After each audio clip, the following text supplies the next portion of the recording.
Vocational labs ਨੂੰ smart labs ਤਬਦੀਲ ਕਰਨ ਦੇ ਆਦੇਸ਼। ਪੰਜਾਬ ਸਰਕਾਰ ਨੇ ਲੈਬਸ ਦੇ ਸੁਧਾਰ ਲਈ ਕੀਤੀ ਗ੍ਰਾਂਟ ਜਾਰੀ।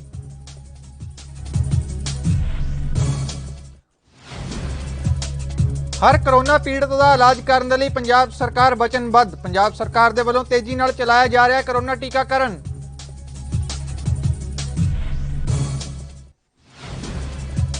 ਲੁਧਿਆਣਾ ਵਰਧਮਾਨ ਸਟੀਲ ਨੇ ਆਕਸੀਜਨ ਉਤਪਾਦਨ 'ਚ ਲਿਆਂਦੀ ਤੇਜ਼ੀ। ਆਕਸੀਜਨ ਦੀ ਕਮੀ ਪੂਰੀ ਕਰਨ ਦੇ ਲਈ ਕੀਤਾ ਜਾ ਰਿਹਾ ਇੱਕ ਵੱਡਾ ਉਪਰਾਲਾ।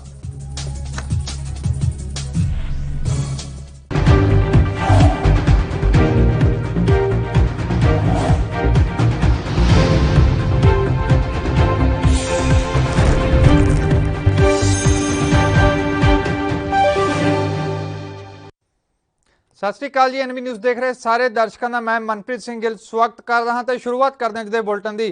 कोरोना महामारी के इस चुनौती भरे हालात के दरमियान तकरीबन 1,80,461 कोविड-19 मरीज जिन्होंने घरेलू एकांतवास के अधीन रखा गया सी इस हत्यारा वायरस तो सफलतापूर्वक तंदुरुस्त हो गए हैं। इस समय तकरीबन 38,948 एक्टिव मरीज घरेलू एकांतवास के अधीन हैं।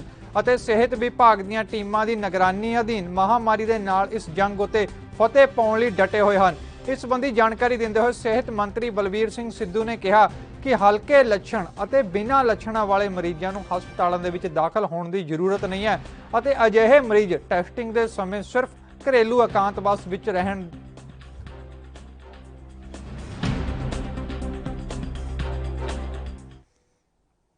कोरोना के बढ़ रहे प्रभाव से दिल्ली सरकार ने जिथे 6 दिन का पहला लॉकडाउन लगाया सी उत्थे ही कोरोना केसां च लगातार वाधा हो रहा है। इस मद्देनज़र दिल्ली सरकार ने लॉकडाउन भी वधा दिता है तो होर भी पुख्ता प्रबंध जो हैं किए जा रहे हैं। तो इस सिलसिले दे विच दिल्ली के मुख्यमंत्री अरविंद केजरीवाल के बयान सामने आए हैं जिथे वो कह रहे हैं कि कोरोना की वैक्सीन जो उस भी तेजी लियांदी जाएगी तो होर भी पुख्ता प्रबंध किए जाएंगे। तो इस दरम्यान उन्होंने होर की कहा तुहानूं सुणाउने आ कि 18 साल से ऊपर की उम्र के लोगों को फ्री वैक्सीन दी जाएगी। हम कोशिश करेंगे कि इसको जल्द से जल्द और बड़े स्तर के ऊपर कैसे लोगों को वैक्सीन किया जाए इसका पूरा प्लान तैयार किया जा रहा है। आज सुबह हम लोगों ने दिल्ली में 1,34,00,000 वैक्सीन खरीदने की मंजूरी दी है। हम कोशिश करेंगे कि ये जल्द से जल्द वैक्सीन खरीदी जाए और लोगों को लगाई जाए। इस महामारी में वैक्सीन एक समाधान निकल के आ रहा है। वैक्सीन जिन लोगों को लगी है उनका एक तरफ कोरोना नहीं होता या जिनको होता है उन लोगों को माइल्ड होता है। उनमें से अधिकतर लोगों को अस्पताल की ज़रूरत नहीं होती और अगर अस्पताल की ज़रूरत पड़े भी तो उनकी बीमारी सीरियस नहीं होती। ऐसा देखने में एक निर्माता ने कहा है कि वो राज्य सरकारों को 400 रुपए में देंगे, दूसरे निर्माता ने कहा है कि वो राज्य सरकारों को 600 रुपए में देंगे और केंद्र सरकार को दोनों 150 रुपए में देंगे। मेरी उम्मीद है कि इसको एक ही प्राइस होना चाहिए, अलग अलग प्राइस नहीं होने चाहिए। उनमें से एक निर्माता का मैं इंटरव्यू देख रहा था जो कह रहा था कि 150 रुपए में जब वो केंद्र सरकार को दे रहे हैं तो उसमें भी उनको फ़ायदा हो रहा है। तो अगर 150 रुपए में भी उनको फ़ायदा है, उसमें नुकसान नहीं है, तो 400 रुपए में और 600 रुपए में तो बहुत ज़्यादा फ़ायदा है। ये समय ऐसा है जो कि इंसानियत को मदद करने का समय है। ये समय ऐसा है जो प्रॉफिट कमाने का समय नहीं है।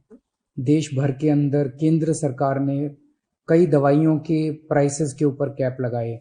अलग एक बात कि 18 साल से ऊपर की उम्र पे अभी लगाया जा रहा है, लेकिन इस महामारी के दौरान हमने देखा कि हमारे 18 साल से कम उम्र के जवान और बच्चे भी इसमें बहुत ज़्यादा संक्रमित हो रहे हैं।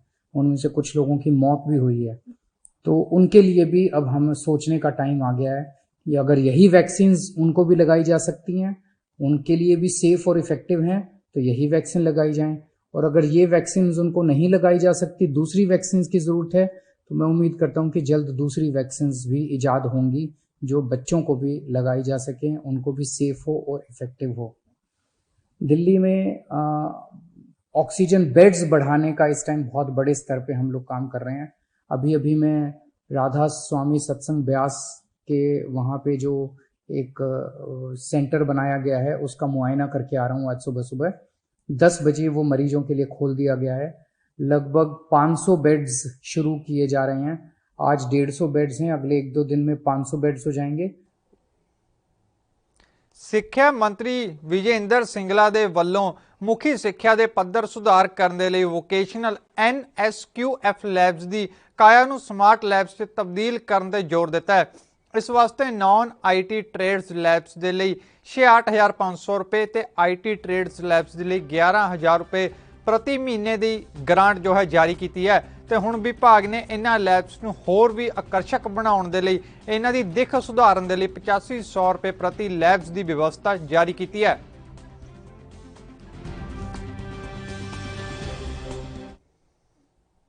ਫਰੀਦਾਬਾਦ ਜ਼ਿਲ੍ਹਾ ਮੈਜਿਸਟ੍ਰੇਟ ਡਾਕਟਰ ਗਰਿਮਾ ਮਿੱਤਲ ਨੇ ਜ਼ਿਲ੍ਹੇ 'ਚ 3 ਖੇਤਰਾਂ ਨੂੰ ਮਾਈਕਰੋ ਕੰਟੇਨਮੈਂਟ ਜ਼ੋਨ ਦੇ ਰੂਪ 'ਚ ਬਦਲਿਆ। ਇਸ ਮਾਈਕਰੋ ਕੰਟੇਨਮੈਂਟ ਜ਼ੋਨ ਨੂੰ ਇੱਕ ਹਫ਼ਤੇ ਦੇ ਲਈ 26 ਅਪ੍ਰੈਲ ਸ਼ਾਮ 5 ਵਜੇ ਤੋਂ 2 ਮਈ ਸ਼ਾਮ 6 ਵਜੇ ਤੱਕ ਲਾਕਡਾਊਨ ਦਾ ਐਲਾਨ ਦਾ ਫੈਸਲਾ ਵੀ ਕੀਤਾ ਹੈ। ਤੇ ਇਸ ਕੜੀ 'ਚ ਜਦੋਂ ਮਾਈਕਰੋ ਕੰਟੇਨਮੈਂਟ ਜ਼ੋਨ ਦਾ ਦੌਰਾ ਕੀਤਾ ਗਿਆ ਤਾਂ ਸਾਰੇ ਬਾਜ਼ਾਰ ਬੰਦ ਦਿਖਾਈ ਦਿੱਤੇ ਤੇ ਕਰੋਨਾ ਦੇ ਵੱਧ ਰਹੇ ਪ੍ਰਭਾਵ ਦੇ ਕਾਰਨ ਜ਼ਿਲ੍ਹੇ 'ਚ ਧਾਰਾ 144 ਲਾਗੂ ਕੀਤੀ ਗਈ, ਜਿਸ ਦੇ ਤਹਿਤ 4 ਜਾਂ 4 ਤੋਂ ਜ਼ਿਆਦਾ ਵਿਅਕਤੀਆਂ ਨੂੰ ਬਿਨਾਂ ਆਗਿਆ ਦੇ ਇਕੱਠਾ ਹੋਣ ਤੇ ਰੋਕ ਲਗਾ ਦਿੱਤੀ ਗਈ ਹੈ।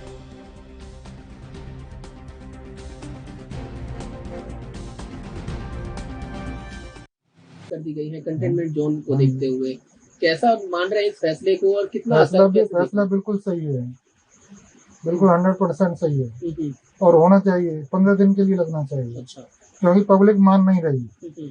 पब्लिक ठेलियों पर जो है खड़े होकर के खाना खाती है और झुंड के झुंड दिखते हैं, मार्केट में झुंड के झुंड दिखते हैं। पब्लिक जब तक नहीं मान सकती जब तक लॉकडाउन नहीं लगेगी। और ये बिल्कुल सही गवर्नमेंट का बिल्कुल सही होगा। इस एरिया में बताया गया कि बहुत सारे ऐसे एक्टिव केस हैं, उनको देखते हुए इन एरियाओं में ज्यादा जो है सख्ती बरती जाएगी और इसमें लगता है एक काम नहीं, बल्कि मैं तो कहूँगा कि पूरे फरीदाबाद में लगना चाहिए। जिस तरह से केस हाँ, आ रहे हैं, क्योंकि एक मार्केट को बंद करने से दूसरे मार्केट में लोड पड़ेगा, वहाँ भीड़ इकट्ठी होगी। पुलिस वालों ने आकर अपने जिप्सी से अनाउंसमेंट करके दुकानें सुबह अपने टाइम पर खुल गई थी, मालूम नहीं था लोगों को, दुकानदारों को। पुलिस वालों ने आके सारी दुकानें बंद करा दी और उससे भारी परेशानी तो हो रही है। कस्टमर आते हैं वापस चले जाते हैं, दुकानदार लोग परेशान हैं, सेल नहीं हो रही है। और कौन कौन सी दुकानें जो है उनको खोलने के आदेश हैं? पुलिस वालों ने बोला है कि केवल जो पब्लिक की ज़रूरत की चीज़ें, दवाई की दुकान है, मदर डेयरी है, दूध से रिलेटेड है, उनको खोलने के अलाउड है। पहले तो ऐसा नहीं था, परंतु अभी पुलिस वाले आए थे, उन्होंने ये बोला कि भाई डेयरी भी अब 7 बजे तक ही खुलेगी शाम तक, उसके बाद में नहीं खुलेगी। पहले ऐसा नहीं था, पहले रात को 10 बजे तक खुलती थी। वजह क्या बताई जा रही है इस एरिया में? वजह ये बता रही है कोरोना के जो संक्रमित जो रोग हो रहे हैं, घर घर में बीमार। ਫਰੀਦਾਬਾਦ ਦੇ ਇੱਕ ਕਸਬੇ ਦੇ ਵਿੱਚ ਸਬਜ਼ੀ ਮੰਡੀ 'ਚ ਹੁਣ ਨਹੀਂ ਭੀੜ ਇਕੱਠੀ ਹੋ ਸਕਦੀ ਹੈ ਤੇ ਮਾਰਕੀਟ ਕਮੇਟੀ ਦੇ ਸੈਕਟਰੀ ਰਿਸ਼ੀ ਕੁਮਾਰ ਨੇ ਦੱਸਿਆ ਕਿ ਕੋਵਿਡ-19 ਵਰਗੀ ਮਹਾਮਾਰੀ ਨੂੰ ਦੇਖਦੇ ਹੋਏ ਜ਼ਿਲ੍ਹਾ ਪ੍ਰਸ਼ਾਸਨ ਨੇ ਹਰਿਆਣਾ ਸਰਕਾਰ ਦੇ ਦਿਸ਼ਾ ਨਿਰਦੇਸ਼ਾਂ ਤੇ ਸਬਜ਼ੀ ਮੰਡੀ ਖੋਲ੍ਹਣ ਦੇ ਸਮੇਂ ਦੇ ਵਿੱਚ ਤਬਦੀਲੀ ਕਰਕੇ 5 ਵਜੇ ਤੋਂ ਦੁਪਹਿਰ 11 ਵਜੇ ਤੱਕ ਕਰ ਦਿੱਤਾ ਗਿਆ। ਇਸ ਦੇ ਚੱਲਦੇ ਆਮ ਆਦਮੀ ਸਬਜ਼ੀ ਮੰਡੀ ਦੇ ਵਿੱਚ ਸਬਜ਼ੀ ਨਹੀਂ ਖਰੀਦ ਪਾਵੇਗਾ ਕਿਉਂਕਿ ਉਹਨਾਂ ਨੂੰ ਉਹਨਾਂ ਦੇ ਘਰ ਦੇ ਕੋਲ ਹੀ ਫੁੱਟਲੇ ਵਿਸਤਰੇ ਸਬਜ਼ੀ ਪਹੁੰਚਾ ਦੇਣਗੇ ਤੇ ਜਿਸ ਦੇ ਚੱਲਦੇ ਹੁਣ ਮੰਡੀ ਦੇ ਵਿੱਚ ਨਾ ਤਾਂ ਭੀੜ ਲੱਗੇਗੀ ਤੇ ਨਾ ਹੀ ਕਰੋਨਾ ਮਹਾਮਾਰੀ ਦੀ ਉਲੰਘਣਾ ਕੀਤੀ ਜਾਵੇਗੀ ਤੇ ਹੁਣ ਕਰੋਨਾ ਮਹਾਮਾਰੀ ਤੋਂ ਬਚਾਅ ਵੀ ਕੀਤਾ ਜਾ ਸਕਦਾ ਹੈ।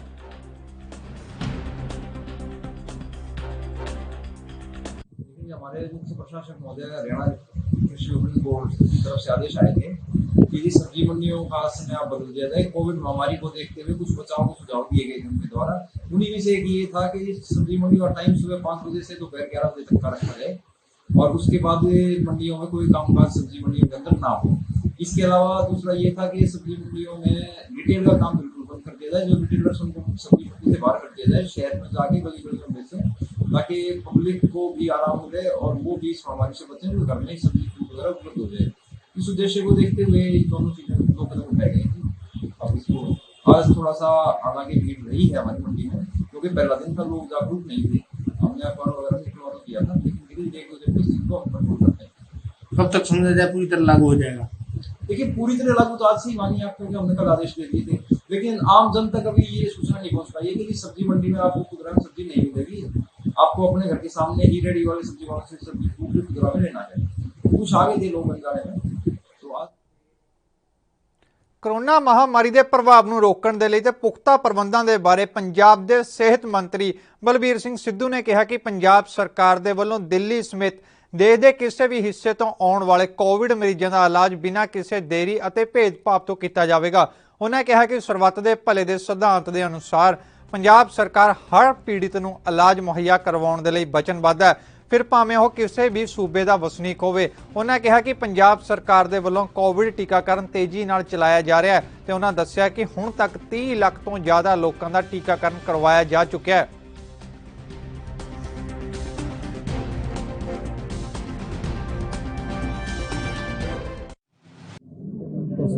ਇੱਕ ਬਾਬਾ ਜੋਰਾਵਰ ਡੈਮੋਕ੍ਰੇਸੀ ਸੁਸਾਇਟੀ ਵੱਲੋਂ ਜਿਹੜਾ ਕਿ ਬਹੁਤ ਵੱਡਾ ਸ਼ਲਾਘਾਯੋਗ ਕੰਮ ਕੀਤਾ ਗਿਆ ਹੈ ਕਿ ਇੱਥੇ ਡੈਂਸੀਆਂ ਲਗਾਈਆਂ ਗਈਆਂ ਨੇ। 70-80 ਲੱਖ ਦੀ ਇਨਵੈਸਟਮੈਂਟ ਕੀਤੀ ਗਈ ਹੈ ਔਰ NRI ਭਰਾਵਾਂ ਨੇ ਬ੍ਰਿਗੇਡੀਅਰ ਸਾਹਿਬ ਇਹਨਾਂ ਸਾਰੇ ਟੀਮ ਜਿਹੜੇ ਬੰਦੇ ਹੈਗੇ ਮੈਂਬਰ ਹੈਗੇ ਨੇ, ਉਹਨਾਂ ਨੇ ਇੱਕ ਲੋਕਾਂ ਨੂੰ ਰਸਤਾ ਦਿਖਾਇਆ ਕਿ ਜੇਕਰ ਲੋਕ ਇਕੱਠੇ ਹੋ ਕੇ ਉਦਮ ਕਰਨ, ਜਿਹੜੀ ਪਬਲਿਕ ਪ੍ਰੋਪਰਟੀ ਸਾਰੀ ਆਪਣੀ ਪ੍ਰੋਪਰਟੀ ਹੁੰਦੀ ਹੈ, ਇਹਨੂੰ ਸੰਭਾਲਣਾ, ਇਹਨੂੰ ਵਧੀਆ ਬਣਾਉਣਾ ਸਾਡੇ ਆਪਣੇ ਆਪ ਬਸ ਹੁੰਦਾ। ਪਲੱਸ ਭਾਈ ਕਨ੍ਹਈਆ ਜਦੋਂ ਆਪਸ ਵਿੱਚ ਸਬਕ ਲੈਂਦੇ ਆਪਣੀ ਕੌਮ ਨੇ, ਇਹ ਅੱਗੇ ਵਧ ਰਹੇ ਨੇ। ਜੇ ਸਾਰੇ ਪੰਜਾਬ 'ਚ ਜਾਂ ਜਿੰਨੇ ਵੀ NRI ਭਰਾ ਹੋਰ ਨੇ ਜਾਂ ਹੋਰ ਜਿਹੜੇ ਸਾਡੇ ਇੱਥੇ ਲੋਕਲ ਵੀ ਲੋਕ ਬਹੁਤ ਸਾਰੇ ਰੱਜੇ ਪੁੱਜੇ ਹੈਗੇ ਨੇ ਕਿ ਥੋੜ੍ਹਾ ਦਸਾਉਣ ਕੱਢਦੇ ਰਹਿਣ ਅਤੇ ਇੱਦਾਂ ਦੇ ਕੰਮ ਕਰਨ ਦਾ ਮੈਂ ਕਹਿਣਾ ਵੀ ਕਾਫੀ ਕੁਛ ਅਸੀਂ ਸੰਭਾਲ ਸਕਦੇ ਹਾਂ। ਉਹ ਸਾਰਾ ਕੁਛ ਸਰਕਾਰਾਂ ਨਹੀਂ ਕਰ ਸਕਦੀਆਂ ਹੁੰਦੀਆਂ। ਜੇ ਸਰਕਾਰਾਂ ਕਰਦੀਆਂ ਤਾਂ ਲੋਕਾਂ ਨੂੰ ਉਹਦੇ 'ਤੇ ਇਹ ਹੁੰਦਾ ਵੀ ਸਰਕਾਰ ਦਾ ਪੈਸਾ ਲੱਗਿਆ ਹੋਇਆ। ਜੇਕਰ ਬੰਦਾ ਆਪਣਾ ਜੋ ਪੈਸਾ ਖਰਚ ਕਰਦਾ ਤਾਂ ਉਹਦੇ ਅੰਦਰ ਇੱਕ ਇਹ ਵੀ ਹੁੰਦਾ, ਦੁੱਖ ਵੀ ਹੁੰਦਾ ਵੀ ਪੈਸਾ ਖਰਾਬ ਹੋ ਰਿਹਾ। ਲੇਕਿਨ ਮੈਂ ਇਹਨਾਂ ਇਸ ਲਈ ਅੱਜ ਸਪੈਸ਼ਲ ਤੌਰ 'ਤੇ ਆਇਆ ਸੀਗਾ। ਹਾਲਾਂਕਿ ਭਾਵੇਂ ਕੋਵਿਡ ਕਰਕੇ ਸਾਡੇ ਸਾਰੇ ਫੰਕਸ਼ਨ ਰੱਦ ਕੀਤੇ ਗਏ ਸੀ, ਪਰ ਮੈਂ ਜੋ ਦੇਖਿਆ ਵੀ 3-4 ਪੇਸ਼ੈਂਟ ਨੂੰ ਮੌਕੇ 'ਤੇ ਡੈਥ ਕੀਤਾ ਜਾ ਰਿਹਾ ਸੀਗਾ। ਅਤੇ ਉਹਨਾਂ ਨੇ ਬਕਾਇਦਾ ਇੱਕ ਜਿਹੜੇ ਕੋਵਿਡ ਪੋਜ਼ੀਟਿਵ ਸ਼ੂਗਰ ਦੇ ਪੇਸ਼ੈਂਟ ਜਾਂ ਉਹਨਾਂ ਨੂੰ ਕੋਟਕਪੂਰਾ ਦੇ ਇੱਕ ਰੋਡ ਤੇ ਇੱਕ ਨਵਜਾਤ ਬੱਚੇ ਦਾ ਭਰੂਣ ਮਿਲਣ ਤੇ ਇਲਾਕੇ ਦੇ ਵਿੱਚ ਸਹਿਮ ਦਾ ਮਾਹੌਲ ਬਣਿਆ ਹੋਇਆ ਤੇ ਇਸ ਮੌਕੇ ਜਾਣਕਾਰੀ ਦਿੰਦੇ ਹੋਏ ਸਮਾਜ ਸੇਵੀ ਨੇ ਦੱਸਿਆ ਕਿ ਕੂੜੇ ਦੇ ਡੰਪ ਤੇ ਇੱਕ ਨਵਜਾਤ ਬੱਚੇ ਦੀ ਪਾਇਆ ਗਿਆ ਤੇ ਉਸ ਤੋਂ ਬਾਅਦ ਪੁਲਿਸ ਨੂੰ ਇਸ ਦੀ ਸੂਚਨਾ ਦਿੱਤੀ ਗਈ ਤੇ ਸੂਚਨਾ ਮਿਲਣ ਤੋਂ ਬਾਅਦ ਪੁਲਿਸ ਮੌਕੇ ਤੇ ਪਹੁੰਚੀ ਤੇ ਮੌਕੇ ਤੇ ਪਹੁੰਚੇ ਜਾਂਚ ਅਧਿਕਾਰੀਆਂ ਨੇ ਕਿਹਾ ਕਿ ਇਸ ਭਰੂਣ ਨੂੰ ਕਬਜ਼ੇ ਦੇ ਵਿੱਚ ਲੈ ਕੇ ਸਿਵਲ ਹਸਪਤਾਲ ਭੇਜਿਆ ਗਿਆ ਅਤੇ ਕਾਨੂੰਨ ਦੇ ਮੁਤਾਬਿਕ ਜੋ ਵੀ ਕਾਰਵਾਈ ਹੈ ਉਸ ਨੂੰ ਅਮਲ ਦੇ ਵਿੱਚ ਲਿਆਂਦਾ ਜਾਵੇਗਾ।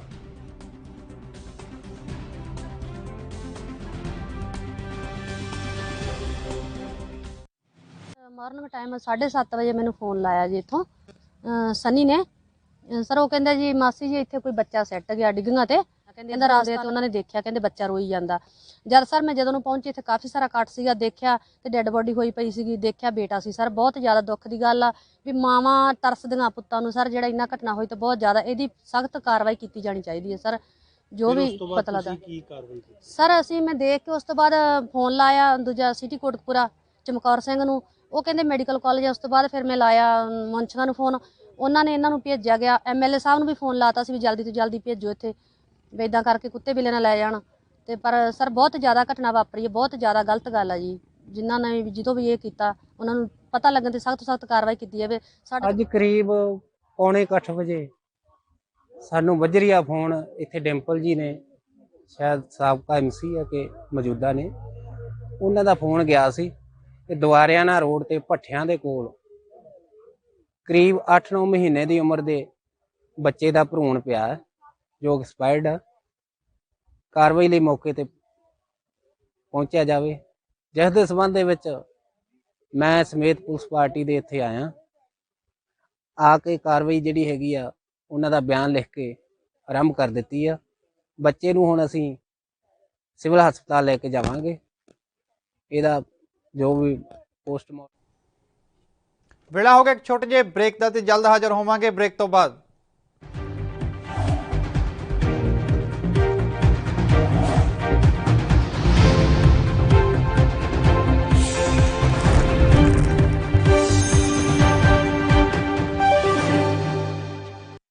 क्या आप दुबले पतले कमजोर हैं, आपकी सेहत नहीं बनती, भूख कम लगती है, वजन नहीं बढ़ता? दरअसल मेन बात खाना पीना खाना नहीं है, मेन बात है खाया पिया लगना। और अगर खाया पिया लगेगा ही नहीं तो सेहत बनेगी कैसे? इसलिए हमारी संस्था सन्यासी आयुर्वेदा ने एक ऐसी दवा बनाई है जो कि आपके पाचन तंत्र को, आपके लीवर सिस्टम को ठीक करने का काम करती है, ताकि आप जो भी खाएं उसका पूरे का पूरा निचोड़ आपके शरीर को लगे, आपकी भूख बढ़े, खाया पिया सही से लगे, नया खून बने, हड्डियों में जान आए, वजन बढ़े, ताकत बढ़े, चेहरे पर नूर आए और आप मोटे तगड़े खूबसूरत पर्सनैलिटी के मालिक बन जाएं। यह दवा पूरी तरह से आयुर्वेदिक होती है। इसका शरीर पर कोई भी साइड इफेक्ट, कोई भी नुकसान या दुष्प्रभाव नहीं होता।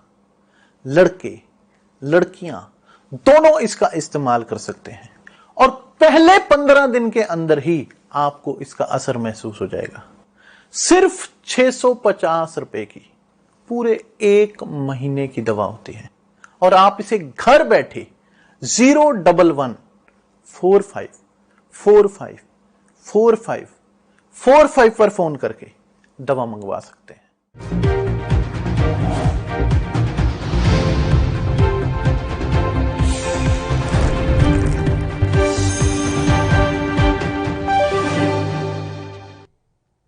ਬ੍ਰੇਕ ਤੋਂ ਬਾਅਦ ਦਰਸ਼ਕਾਂ ਦਾ ਸਵਾਗਤ ਹੈ ਤੇ ਰੁਖ ਕਰਦੇ ਹਾਂ ਅਗਲੀ ਖਬਰ ਦੇ ਵੱਲ। ਕਰੋਨਾ ਦੇ ਵੱਧ ਰਹੇ ਪ੍ਰਭਾਵ ਨੂੰ ਮੱਦੇਨਜ਼ਰ ਜਿੱਥੇ ਲੁਧਿਆਣਾ ਦੇ ਵਰਧਮਾਨ ਸਟੀਲਜ਼ ਨੇ ਆਕਸੀਜਨ ਦੀ ਕਮੀ ਪੂਰੀ ਕਰਨ ਦਾ ਜ਼ੋਰ ਦਿੱਤਾ ਹੋਇਆ, ਉੱਥੇ ਹੀ ਵਰਧਮਾਨ ਸਟੀਲਜ਼ ਨੇ ਹੁਣ ਆਕਸੀਜਨ ਉਤਪਾਦਨ ਤੇਜ਼ ਕਰ ਦਿੱਤੇ ਨੇ ਤੇ ਗੱਲਬਾਤ ਦੌਰਾਨ ਦੱਸਿਆ ਗਿਆ ਕਿ ਕੰਪਨੀ 'ਚ 1000 ਆਕਸੀਜਨ ਸਿਲੰਡਰ ਰੋਜ਼ਾਨਾ ਤਿਆਰ ਕੀਤੇ ਜਾਂਦੇ ਸੀ ਤੇ ਹੁਣ ਕੰਪਨੀ ਨੇ 1200 ਤੋਂ 1300 ਸਿਲੰਡਰ ਰੋਜ਼ਾਨਾ ਜੋ ਹੈ ਤਿਆਰ ਕਰ ਰਹੀ ਹੈ ਤੇ ਆਉਣ ਵਾਲੇ ਸਮੇਂ ਦੇ ਵਿੱਚ 1500 ਆਕਸੀਜਨ ਸਿਲੰਡਰ ਰੋਜ਼ਾਨਾ ਤਿਆਰ ਕੀਤੇ ਜਾਣਗੇ।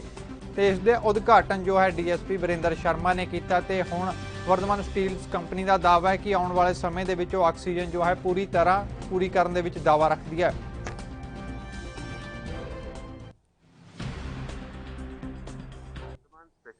में हमारा अपना ऑक्सीजन प्लांट है जो अपनी खपत के लिए होता है। वो प्लांट हमने खोल दिया है और सिलेंडर फिलिंग जो नॉर्मली हम नहीं करते वो हमने शुरू कर दी है, पिछले कई दिनों से कर रहे हैं। 1000 सिलेंडर रोज। कोरोना काल के दौरान जो हर जगह तो ऑक्सीजन सिलेंडर की घाट की खबर आ रही है, उत्ते ही श्री मुक्तसर साहिब के सरकारी हस्पताल विखे ऑक्सीजन संबंधी पूरे मुकम्मल प्रबंध हैं। इस तो इलावा करीब 107 ऑक्सीजन सिलेंडर उत्थे मौजूद हैं तो सिविल सर्जन ने दस्सिया कि उन्होंने कोल पुख्ता प्रबंध भी हैं तो ऑक्सीजन की भी कोई कमी नहीं है।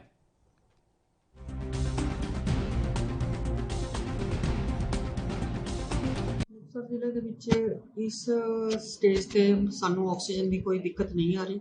साडे कोले 107 सिलेंडर है जिहड़े पूरे फिल्ड है। इस तो इलावा साडे कोले 11 ऑक्सीजन कंसनट्रेटर्स है। जिन्ने भी पेशेंट दाखिल हैं सानू उसके अकॉर्डिंगली साडे कोले सफिशिएंट ऑक्सीजन है। ईवन प्राइवेट हॉस्पिटल्स दे विच भी कोई एमरजेंसी वास्ते ऑक्सीजन की कमी नहीं है। मैम किन्ने प्राइवेट हॉस्पिटल जिहड़े अपने कोल आ जांदे आ जिवें तुहाडे चार ਜਿਹੜੇ कोविड वास्ते इंपैनल्ड हॉस्पिटल हैं साडे कोले 4 ਜ਼ਿਲ੍ਹੇ ਦੇ ਵਿੱਚ कोविड वास्ते इंपैनल्ड हॉस्पिटल। पंजाब राज विच कणक की खरीद के 16वें दिन 6,16,283 मैट्रिक टन कणक की खरीद की गई है, जिस विचों सरकारी एजेंसियां दे वल्लों 6,16,042 मैट्रिक टन ते आड़तियां दे वल्लों 241 मैट्रिक टन कणक की खरीद जो है की गई है। तो इस संबंधी जानकारी दिंदियां पंजाब सरकार ਦੇ खुराक ਤੇ सिविल सप्लाई विभाग के एक बुलारे ने दस्सिया कि सूबे के 6,16,042 मैट्रिक टन कणक की खरीद सरकारी एजेंसियों द्वारा की गई है। तो इस दे नाल ही बुलारे ने दस्सिया कि 16वें दिन खरीद की जो हुण तक की कुल कीमत है वो 84,17,821 मैट्रिक टन कणक खरीदी जा चुकी है।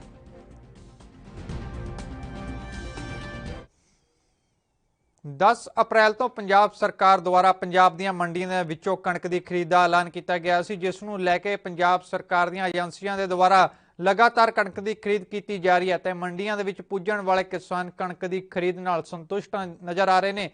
उत्थे ही सरकारी कर्मचारियों द्वारा मंडियां दे विच कणक की साफ सफाई करने वाले मजदूरों नूं मास्क भी वंडे जा रहे हैं तो मंडियां नूं सैनीटाइज भी किया जा रहा है। किसानों ने तसल्ली जताउंदे होए कहा कि उन्हां दी कणक की खरीद समय ते हो रही है तो इस दे नाल ही जो पहला बेची गई कणक है उसकी अदायगी भी हो चुकी है।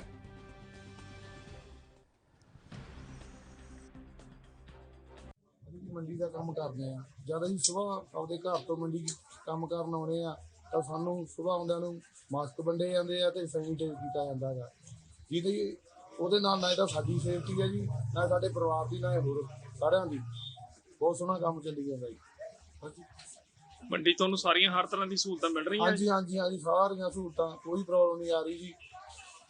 ਤੇ ਕਿਵੇਂ ਕਣਕ ਦੀ ਖਰੀਦ ਲਿਫਟਿੰਗ ਸਭ ਟਾਈਮ ਨਾਲ? ਹਾਂਜੀ ਹਾਂਜੀ ਲਿਫਟਿੰਗ ਵੀ ਬਹੁਤ ਸੋਹਣੀ ਹੋ ਰਹੀ ਆ, ਖਰੀਦ ਵੀ ਵਧੀਆ ਜੀ, ਬਾਰਦਾਨੇ ਨਾਲ ਕੋਈ ਦਿੱਕਤ ਨਹੀਂ, ਸਾਰਾ ਕੰਮ ਬਹੁਤ ਸੋਹਣਾ ਚੱਲੀ ਜਾਂਦਾ ਜੀ। ਮੈਂ ਆਪਣੀ 4 ਕਿੱਲਿਆਂ ਦੀ ਖੇਤੀ ਕਰ ਰਿਹਾ ਹਾਂ, ਜਿਸ ਦੀ ਮੈਂ ਅੱਜ ਫਸਲ ਵੇਚ ਕੇ ਪਤਨੀ ਕਲਾਂ ਦਾਣਾ ਮੰਡੀ ਦੇ ਵਿੱਚ ਨੌਚੰਦ ਵਿਜੇ ਕੁਮਾਰ ਫਰਮ ਦੇ ਉੱਪਰ ਮੇਰੇ ਆੜਤੀ ਆ ਉਹ, ਮੈਂ ਉੱਥੇ ਆਪਣੀ ਫਸਲ ਲੈ ਕੇ ਗਿਆ ਸੀਗਾ। ਤੇ ਉਸੇ ਦਿਨ ਹੀ ਮੇਰੀ ਸ਼ਾਮ ਨੂੰ ਤਕਰੀਬਨ 4 ਵਜੇ ਦੇ ਕਰੀਬ 500 ਮਹਿਕਮੇ ਵੱਲੋਂ ਮੇਰੀ ਢੇਰੀ ਦੀ ਬੋਲੀ ਲਗਾਈ ਹੈ ਤੇ ਤੁਰੰਤ ਹੀ ਮੈਨੂੰ ਬਾਦਨਾ ਮਿਲ ਗਿਆ ਸੀਗਾ। ਤੇ ਉਸ ਤੋਂ 2 ਦਿਨ ਬਾਅਦ ਮੇਰੀ ਇਹ ਜੀ ਜੋ ਬਣਦੀ ਪੇਮੈਂਟ ਸੀ 1,61,000 ਦੇ ਕਰੀਬ ਮੇਰੇ ਖਾਤੇ ਵਿੱਚ ਪਹੁੰਚ ਗਈ ਸੀ। ਸ਼ਾਮ ਨੂੰ ਮੇਰੀ ਢੇਰੀ ਧੁੱਲ ਜਾਣੀ ਹੈ, ਮੈਨੂੰ ਇੱਥੇ ਕੋਈ ਦਿੱਕਤ ਨਹੀਂ ਹੈਗੀ।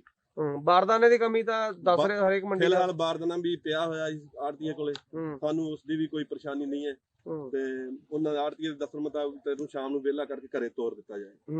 ਤੇ ਇੱਕ ਸਿੱਧੀ ਅਦਾਇਗੀ ਦੀ ਗੱਲ ਕੀਤੀ ਜਾਵੇ, ਸਿੱਧੀ ਅਦਾਇਗੀ ਜਿਹੜੀ ਆ ਕਿਸਾਨਾਂ ਦੇ ਖਾਤਿਆਂ 'ਚ ਜਾ ਰਹੀ ਹੈ, ਉਸ ਨੂੰ ਕਿਸ ਤਰ੍ਹਾਂ ਦੇਖਦੇ ਹੋ? ਸਰ ਚਲੋ ਸਿਸਟਮ ਤਾਂ ਨਵਾਂ है, कुछ पता अजे ज्यादा नहीं है, पर जेड़ा ये सिस्टम। तो इस वक्त की बड़ी खबर जो कैप्टन अमरिंदर सिंह सरकार का सबसे बड़ा फैसला, पंजाब कैप्टन अमरिंदर सिंह सरकार ने लिया बड़ा फैसला। तो इस वक्त की सबसे बड़ी खबर टीवी स्क्रीन पे आपको रूबरू करा दें कि नाइट कर्फ्यू की जो स्थिति है वो बढ़ा दी गई है। कोरोना के जो मामले बढ़ते जा रहे हैं उसको पंजाब सरकार ने बड़ा फैसला लेकर जो शाम 6 बजे से लेकर सुबह 5 बजे तक जो नाइट कर्फ्यू का समय कर दिया गया है। तो सीएम कैप्टन अमरिंदर सिंह ने एक पत्र भी लिखा है पीएम को। तो आपको बता दें कि पत्र में पाकिस्तान से ऑक्सीजन लेने की अपील भी की है। जहां कोरोना के मामले दिन प्रतिदिन बढ़ते जा रहे हैं वहां शनिवार और रविवार को भी जो पंजाब में संपूर्ण तरीके से लॉकडाउन रहेगा। तो इस वक्त की बड़ी खबर टीवी स्क्रीन पे और आपको रूबरू करा दें कि कोरोना के बढ़ते मामले को मद्देनजर पंजाब सरकार ने बड़ा फैसला लिया। नाइट कर्फ्यू की भी जो समय वो बढ़ा दिया गया, शाम को 6 बजे से लेकर सुबह 5 बजे तक जो अब नाइट कर्फ्यू रहेगा। और इसके साथ ही शनिवार और रविवार को भी पंजाब में पूर्ण और से नाइट जो है लॉकडाउन रहेगा। तो ऑक्सीजन की कमी पर भी कैप्टन अमरिंदर सिंह ने पीएम को पत्र लिखा है और अपील किया कि पाकिस्तान से ऑक्सीजन जो है मंगवाई जाए। कोरोना के बढ़ते मामलों को मद्देनजर कैप्टन अमरिंदर सिंह ने एक बड़ा फैसला लिया जिसमें उन्होंने शनिवार और रविवार को पंजाब में पूर्ण लॉकडाउन किया। और इसके साथ ही नाइट कर्फ्यू का जो समय वो भी बढ़ा दिया गया है। शाम को 6 बजे से लेकर सुबह 5 बजे तक जो अब नाइट कर्फ्यू रहेगा।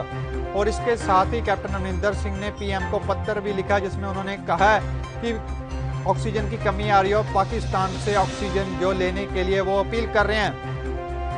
तो इस वक्त की बड़ी खबर टीवी स्क्रीन पे और आपको रूबरू करवा दें कि शनिवार और रविवार को अब पंजाब में पूर्ण और से एक छोटे जे ब्रेक का जल्द हाजिर होवांगे। ब्रेक तो बाद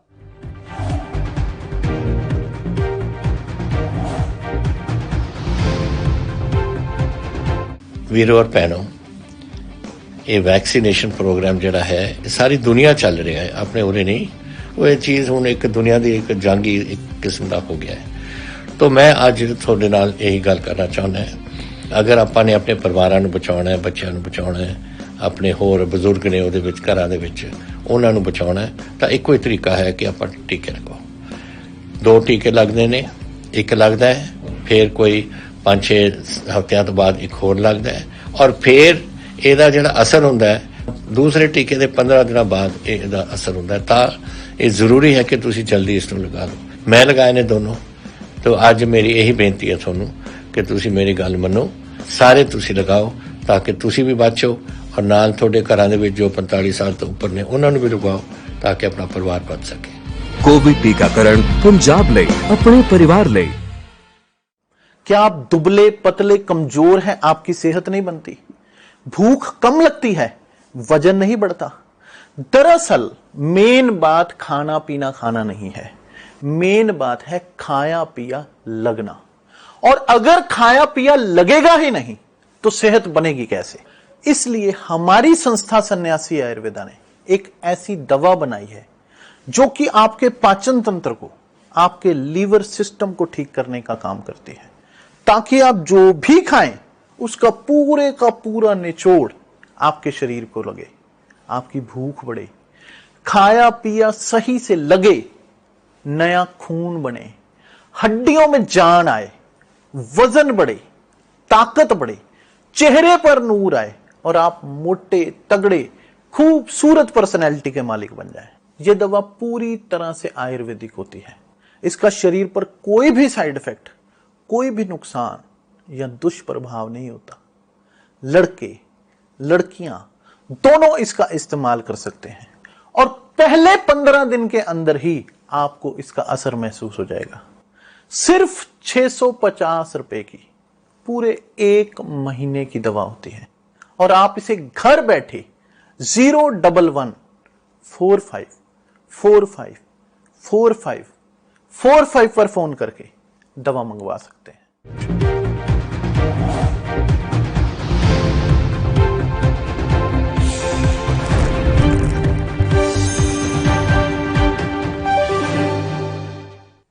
तो ब्रेक तो बाद दर्शकों का स्वागत है। ਤੁਹਾਨੂੰ ਮੁੜ रूबरू ਕਰਵਾਉਂਦੇ ਆ ਇੱਕ ਵਕਤ ਦੀ बड़ी खबर ਦੇ ਨਾਲ, जिसे पंजाब सरकार कैप्टन अमरिंदर सिंह ने बड़ा फैसला लिया और उनका कहना है कि रविवार और शनिवार को जो पूर्ण और से पंजाब में लॉकडाउन रहेगा। इसके साथ ही नाइट कर्फ्यू जो उसका भी समय बढ़ा दिया गया, शाम को 6 बजे से लेकर सुबह 5 बजे तक नाइट कर्फ्यू रहेगा।